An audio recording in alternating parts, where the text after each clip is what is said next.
Paytaxtın mərkəzi küçələrindən birindəyik. Bura Nərimanov rayonu Faiq Yusifov küçəsidir. Ərazidə səkidə olan ağaclar kütləvi şəkildə kəsilib.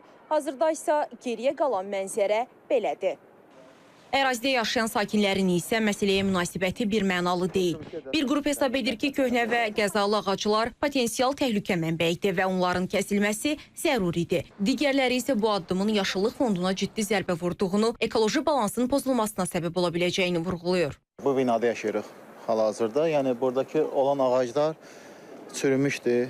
Təhlükə yaradırdı sakinlər üçün. Həm də piyada keçmək üçün qeyri-mümkün idi. Yəni sıx-sıx olduğuna görə ağaclar piyadaların keçmək üçün çox mümkün idi. Çox meşəçilik edirdi, çürü idi. Yəni küləkli havalarda səs edirdi. Bu ərazidə 97-ci ildən yaşayırıq. Təbiəti zərərdir. Mənfidir də bu.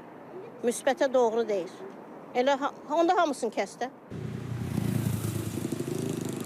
Çoxdanın ağacları idi, əyilmişdilər. Dünən kəsdilər onları.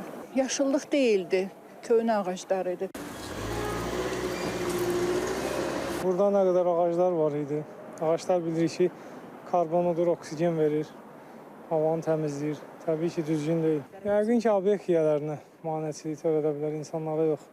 Məsələ ilə bağlı Ekologiya və Təbii Sərvətlər Nazirliyindən bildirildi ki, piyada səkisində vətəndaşların hərəkəti üçün təhlükə yaradan quru ağacların götürülməsi məqsədi ilə Nərimanov rayon bələdiyyəsi tərəfindən Dövlət Ekoloji Ekspertiza Agentliyinə müraciət olunub. Agentliyin mütəxəssisləri tərəfindən əraziyə baxış keçirilib və nəticədə 12 ədəd göyrüş ağacının köküstü quru vəziyyətdə olduğu müəyyən edilib. Verilən rəyə əsasən quru ağacların götürülməsinə icazə verilib. Eyni zamanda ərazidə yeni tinklərin əkilməsi şərti irəli sürülüb. Ağacların götürülməsi işləri isə Bakı şəhər Yaşıllaşdırma Təsərrüfatı Birliyinin əməkdaşları tərəfindən həyata keçirilib. Nəzrin Müşfiq qızı, Sərxan Daşdəmirov, İTV Xəbər.